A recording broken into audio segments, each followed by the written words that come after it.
Estamos reunidos con Rodrigo Bedoya, presidente de la Federación Interamericana de Empresas de Seguros, FIDES. Rodrigo, un gusto, gracias por habernos recibido, la primera vez que charlamos contigo. Así es, bueno, el gusto es mío, Fernando, gracias a vos, a Marcelo, a la revista Tiempo de Seguros, un placer para mí poder estar con ustedes y conversar sobre la actualidad aseguradora regional.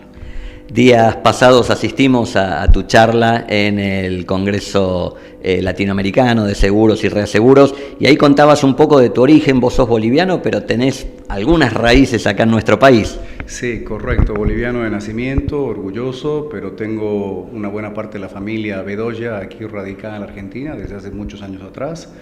Un bisabuelo que fue emprendedor también acá, que hizo negocios y, como te digo, bueno, una parte importante de la familia. Por un lado. Por otra parte, yo salí egresado de un colegio acá en Buenos Aires, en Quilmes, del Colegio San Jorge, el año 89, así que tengo desde esa época grandes amigos con los que tengo la suerte de todavía estar en contacto y de compartir hasta el día de hoy. Así que ves que vengo a Buenos Aires, no me falta gente querida y apreciada con la que me toca compartir. Contale a nuestros oyentes, que probablemente muchos no conozcan, ¿qué es FIDES? Bueno, FIDES es la Federación Interamericana de Empresas de Seguros, como vos decías, es la federación que agrupa a todas las asociaciones o cámaras aseguradoras de todos los países de Latinoamérica, incluyendo como países afiliados a Estados Unidos y a España. Entonces es la federación que agrupa todos los sectores, todos los intereses del mercado asegurador latinoamericano prácticamente en una sola institución, que es FIDES en este caso. Si mal no recuerdo, presidente para el periodo 2021-2024, justo un poco la salida de la pandemia. ¿Cómo viene siendo tu labor en esta etapa?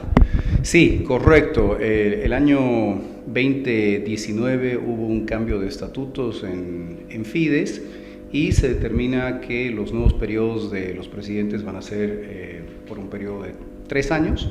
Así que me toca justamente, como acabas de mencionar, asumir la presidencia con efecto 1 de enero 2021 al 2024.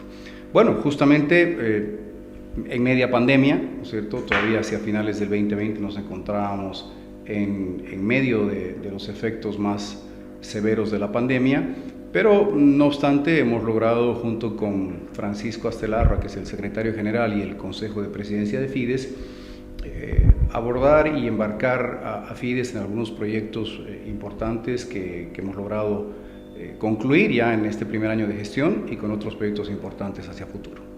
¿Cómo vienen viendo la evolución del sector asegurador desde FIDES en esta última época? Y después, en particular, quiero hacer foco en lo que es nuestro público especial, que es el de los colegas productores a seguros, pero empecemos analizando un poco lo que ha sido el desenvolvimiento del mercado en esta etapa. Ok, bueno, el mercado yo creo que hay que dividir en algunas compartimentalizar ciertos fenómenos que han afectado al mercado asegurador durante estos años de pandemia de manera distinta. Por ejemplo, las compañías de ramos generales durante la época de pandemia mayormente se vieron beneficiadas a nivel de última línea, a nivel de resultado de última línea, porque si bien el volumen de negocios disminuyó prácticamente en la gran mayoría de los casos y de los países por efecto de la reducción en los movimientos económicos, fue mayor el impacto en la reducción de la siniestralidad por efecto de esa reducción en el movimiento económico. Entonces, por ejemplo, todos los vehículos que no estuvieron circulando, las embarcaciones que no estuvieron navegando, bajaron los índices de siniestralidad en las pólizas de transporte, ciertamente en automotores, como te acabo de mencionar, las pólizas de construcción, es decir, bueno, hubieron dos impactos. Cae el movimiento económico, pero más cae la siniestralidad, y eso termina beneficiando en última instancia, a nivel de última línea, a las compañías de ramos generales. Sin embargo, por otra parte, las compañías de ramos personales o compañías de vida, primero estuvieron navegando en una suerte de falta de claridad respecto a lo que acontecía, porque si bien se escuchaba que a nivel del Asia y de Estados Unidos y de Europa habían fallecimientos, esos fallecimientos no estaban todavía siendo visibles para el sector asegurador, es decir, no se habían materializado. Pero en la segunda mitad, en el segundo semestre del año 2020, de pronto empiezan a caer estas grandes bolsas de reclamos por fallecimientos de las pólizas de las carteras hipotecarias en muchos países y o de las carteras de vida y o de las carteras de salud con cobertura de muerte. Y es un efecto muy grande, muy grande, de donde en algunos países hemos visto hasta índices de siniestralidad multiplicados por 5 veces. Por 5 veces, o sea, démonos cuenta que son realmente cifras demasiado grandes. Lo que es sorprendente es de que amén de este impacto tan fuerte que se da en la segunda mitad del año 2020 y probablemente también en gran parte en el 2021, hasta que el tema de las vacunas y probablemente la inmunidad de rebaño, como se llama, empiezan a hacer efecto, que no haya generado quiebras o insolvencias de las aseguradoras casi en ninguno de los países de la región. Eso es verdaderamente sorprendente porque el impacto económico monetario ha sido muy grande. Entonces, dos conclusiones. Una, que las compañías aseguradoras entraron en líneas generales a la pandemia con buenos índices de solvencia, con patrimonios fortalecidos por años anteriores, por resultados de gestiones anteriores, y por otra parte, en algunos casos donde aún eso no fue suficiente, los accionistas de estas empresas aseguradoras que en su momento tuvieron que hacer el esfuerzo y hacer aportes de capital importantes para no caer en incumplimiento ante los reguladores. Algo que también mencionaste en la charla y se ve con preocupación es que el seguro sigue sin crecer cuando uno lo toma como un porcentaje del PBI a todo nivel regional. No hay un verdadero crecimiento, a pesar de que uno advierte un consumidor de seguros, un asegurado más informado, con algo más de conciencia, pero el seguro no crece. Bueno, cuando hablamos del crecimiento del mercado regional, los mercados de seguros en general crecen, pero los PIBs también crecen. Entonces la pregunta es cuál es la relación entre la penetración de los seguros en el PIB, y esa es la que no crece. Esa es la que no crece porque hace varias décadas atrás estamos a nivel regional estancados en índices de penetración del seguro con relación al PIB, en los índices de entre el 2 y el 5% en el mejor de los casos. Mencionaba yo en la presentación de esta semana que países desarrollados como Estados Unidos y algunos países en Europa tienen un índice de penetración de cercanos al 15%. Entonces, estamos hablando de 3, 4 y hasta 5 o 6 veces más inclusive que en algunos de los países. Entonces, la pregunta es, ¿por qué? ¿Por qué este índice de penetración no crece? Y mencionaba yo también de que en los últimos años todos los que hayan asistido a algún seminario, algún congreso de seguros han visto esta lámina que representa y que muestra lo que es el índice de penetración de los seguros en las distintas economías. Entonces, mucho se ha conversado respecto de la concientización de los distintos ciudadanos de los distintos países con relación a la adquisición de los seguros. Y se ha hecho énfasis de distintas maneras en todos los países de la región para justamente eso, para concientizar a los ciudadanos de esos países de la importancia, de los beneficios de los seguros, de la importancia de esa cultura de prevención para la protección del patrimonio y de la vida de las personas fundamentalmente. Pero a lo largo de décadas más tarde hemos visto que eso no ha tenido el impacto esperado. Entonces nos volvemos a replantear desde Fides, ¿qué pasó? ¿Qué fue lo que falló? Porque no es que no se hicieron los esfuerzos para mejorar la comunicación, la concientización, tanto a nivel de cámaras o asociaciones regionales como a nivel de compañías de seguros individualmente que han hecho grandes inversiones para tratar de promover estos beneficios del seguro, pero no ha funcionado. Entonces, cuando nos hacemos esa pregunta al interior de Fides, llegamos un poco a la conclusión, después de un análisis, de que los mercados que tienen altos índices de penetración son mercados donde la obligatoriedad de los seguros tiene una preponderancia mucho mayor que en la mayoría de los mercados latinoamericanos, ¿no? Y si analizamos en qué momento ese índice de penetración de los seguros en el PIB crece o ha crecido en los años o en las décadas anteriores, ha sido en los momentos en que los países han adoptado seguros obligatorios. Puntualmente el SOAT, por ejemplo, ¿no? El seguro obligatorio de accidentes de tránsito, que se llama de distintas maneras en algunos países, un seguro obligatorio donde ya no se deja la discreción del conductor del vehículo sobre si debe o no adquirir este seguro. Pero es un seguro muy básico en muchos casos. En la mayoría de los casos es un seguro que cubre solamente los daños a las personas, no te cubre los daños a los bienes materiales. Y luego en los países desarrollados como Estados Unidos y Europa hay una serie de otros seguros que son obligatorios, ¿no? Y uno no es más que uno llega a Estados Unidos y empieza a encontrarse con esta serie de seguros obligatorios para la propiedad, seguros obligatorios para los vehículos, pero que no solamente están limitados a los daños personales, seguros obligatorios en distintos rubros para la responsabilidad civil, seguros para la construcción, seguros para los funcionarios de distintos rubros que trabajan y que están expuestos a riesgos de distinta naturaleza también. Entonces, es así como vemos que estos países logran esos altos índices de penetración. Y es ahí donde el llamado nuestro como Fides es a entablar un diálogo con los reguladores, cuya responsabilidad no es únicamente regular y velar por el bienestar de la industria, sino conversar con el sector asegurador sobre cómo y de qué forma se puede trabajar el desarrollo de estos mercados.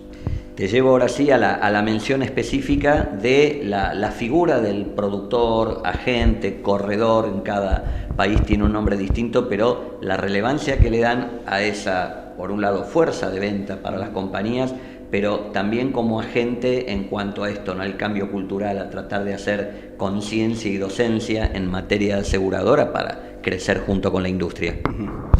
Bueno, es un tema que está sobre la mesa y está sujeto al debate y al análisis. Personalmente considero de que acá tenemos que nuevamente hacer una división. Por un lado tenemos a los productores o a los asesores de los seguros y en algunos casos indispensables cuando estamos hablando de la compra o la adquisición de seguros corporativos. ¿Por qué? Porque la gama de seguros corporativos, la distinta variedad de seguros para las empresas es muy grande y bastante técnica para una persona, un gerente o un grupo de gerentes que no necesariamente son expertos en el tema. Entonces, unos accionistas que tienen un interés patrimonial importante, una inversión en cualquier tipo de empresa, de cualquier tipo de rubro, van a querer cerciorarse de que están protegidos adecuadamente contra las eventualidades, contra los riesgos a los que están expuestos. Y para ese tipo de toma de decisiones, contar con un productor, con un asesor, con un corredor de seguros es sumamente importante. No creo que vaya a cambiar eso fundamentalmente. Luego tenemos sí este grupo de los productores que son, en Bolivia los llamamos más agentes de seguros, productores, que generalmente tienen una vinculación más directa con una o pocas compañías aseguradoras. E históricamente el cliente de estos productores ha sido el cliente individual, la persona natural, no la persona jurídica. Y ahí es donde yo veo una amenaza importante a este grupo, a este negocio, a este grupo de productores, porque en el último tiempo lo que estamos viendo es una tendencia a ir a la transaccionalidad directa a través del celular, ¿no? Si nos ponemos a pensar un momento los aplicativos que tenemos bajados en el celular, pocos son los casos donde a través de ese aplicativo tenemos que necesariamente ir a través de un intermediario. Generalmente estamos transando directamente con el proveedor del servicio o del bien. Entonces, me parece que hay un cambio cultural ahí.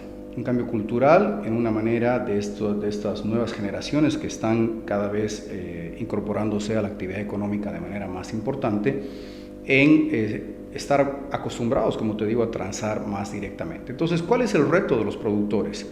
Tienen que mantenerse vigentes a través de seguir convenciendo a los tomadores de los seguros, a los contratantes, de que ellos están agregando valor. Agregando valor no solamente al momento de la toma, de la compra, del análisis, de la adquisición del seguro, sino también en el momento del siniestro, que eso también es un factor importantísimo. De pronto, la facilidad de adquirir ese seguro de manera directa a través de los nuevos canales digitales es relativamente sencilla, pero en el momento que yo sufro un siniestro, hay que estar seguro si esa compañía tiene la capacidad de también transaccionar conmigo de manera directa sin la intermediación de un asesor, de un representante del asegurado que esté ahí no solamente velando por sus intereses, sino con la experiencia necesaria de cómo se manejan este tipo de cosas. Entonces, hay un reto. A mí me parece que hay espacio todavía, ciertamente, para los productores, pero se tiene que evaluar, se tiene que adecuar ese modelo histórico, tradicional de asesoría a los nuevos canales de comercialización de los seguros, que son mayormente, como te digo, digitales o virtuales. Es muy notoria la presencia hoy de esta marea digital, ¿no? De estas nuevas formas de comercialización, muchas de las cuales son incluso desarrolladas por productores. Hay productores que se han subido a generar sus canales digitales, otros lo siguen viendo como algo allá alejado y que probablemente no les toque, pero sabemos que no es así. Bueno, ahí felicitar a esos productores que de alguna manera están tomando la iniciativa y respectivamente de lo que estén haciendo las compañías de seguros, porque a nivel del sector asegurador vemos que hay compañías que están invirtiendo grandes sumas de dinero y recursos además en modernizar sus operaciones de alguna manera y subirse a estos canales digitales, pero hay otras que no. Entonces, me parece una decisión sabia y oportuna de parte de los productores el que ellos se embarquen en esta nueva forma de transaccionar con el cliente y respectivamente de lo que las aseguradoras estén haciendo. Y ya verán ellos luego, en su relacionamiento con la o las compañías de seguros, cuál o cuáles compañías de seguros son las que están en posibilidad también de trabajar con ellos de manera más eficiente y cuáles no. Entonces aquí vamos a ver de que las compañías que tengan esa capacidad de atender a los productores a través de estas soluciones modernas y actualizadas van a ser las compañías y van a ser los productores que vayan a poder seguir potenciando y desarrollando su negocio en el futuro, y las compañías que no tengan esa capacidad y los productores que no tengan esa visión y esa capacidad también de subirse a estas nuevas tendencias, me parece que van a quedar rezagados. Y ya a manera de cierre, una de las tendencias más recientes, si se quiere, hace un poco más de 10 años empezamos a escuchar el tema de microseguros con distintos niveles de desarrollo en los distintos países, desde FIDES que obviamente abarcan distintos países, están viendo las tendencias, cómo vienen viendo el crecimiento y el desarrollo del tema microseguros como ese primer ingreso para una población quizás un poco de menores recursos, de poder entender la herramienta del seguro como protección de sus bienes, sus patrimonios. Bueno, este es un tema sobre el cual yo puedo hablar con un poco más de propiedad, porque Bolivia, que es el país de donde yo vengo y el país obviamente donde tengo la experiencia de poder trabajar en ese mercado hace casi 30 años, es un referente a nivel mundial en el desarrollo y el éxito de la comercialización de seguros inclusivos, como se llaman, o de microseguros, como se les dice también, ¿no? ¿Por qué? ¿Cuáles son los factores que han convergido en Bolivia para poder darle este éxito por el cual el país es reconocido a nivel mundial? Primero, una política de Estado de incentivar de alguna manera, y por qué no decirlo, de presionar también a las instituciones financieras, a la banca, a otorgar créditos a segmentos de la población que históricamente no han tenido posibilidad de acceder a esos créditos. Entonces la banca en Bolivia ha sido motivada y ha sido presionada de alguna manera por el gobierno para otorgar estos créditos. En su momento, hace 20 años atrás, cuando esto se inició y empezaron a llegar sorpresivamente algunos bancos con capitales extranjeros que venían decididos a apostar por este nuevo negocio, la banca tradicional pensaba que estaban locos, porque no había formalidad en muchos casos, porque no habían registros, todos los sistemas tradicionales que estaban diseñados para otorgar un crédito no existían en este caso. Entonces, estos bancos que llegan en su momento a Bolivia, como te digo, de la mano de capitales extranjeros en muchos casos, empiezan a otorgar estos microcréditos, y de la mano de los microcréditos, los microseguros, por supuesto. Y en su momento había mucha duda del éxito que esto podía tener. Más o menos rápidamente, en cuestión de algunos años, ¿cuáles son las primeras conclusiones que se pueden sacar de este experimento, llamémoslo así, o de esta experiencia? Primero, que este segmento, que históricamente había estado excluido de poder recibir un crédito por parte de ninguna institución financiera, lejos de ser segmentos con un alto índice de riesgo, una alta probabilidad de riesgo y de default, de no pago, resulta ser todo lo contrario. Resulta ser un segmento donde esta gente que nunca recibió un crédito, cuando lo reciben por primera vez en su vida, lo toman tan en serio que están dispuestos a hacer todos los sacrificios posibles para no dejar de pagar, porque ellos entienden y reconocen que el éxito y su posibilidad de continuar creciendo y continuar desarrollando su negocio pasa por no incumplirle a la entidad financiera. Entonces, esa es una premisa básica. Entonces, ¿qué se necesita? Se necesita estabilidad económica, sin duda, porque no podemos pensar en un sistema crediticio que pueda funcionar adecuadamente en países donde la estabilidad macroeconómica está totalmente distorsionada, ¿no? Lamentablemente en la Argentina vemos que hay un desarrollo limitado a estos tipos de seguros. ¿Por qué? Porque la macroeconomía no lo permite. Entonces hay una macroeconomía que está con índices de inflación del 60% anual, que hace inviable este tipo de operaciones crediticias que van de la mano de los microseguros. Los países que puedan lograr y que cuentan con una estabilidad macroeconómica es mucho más fácil.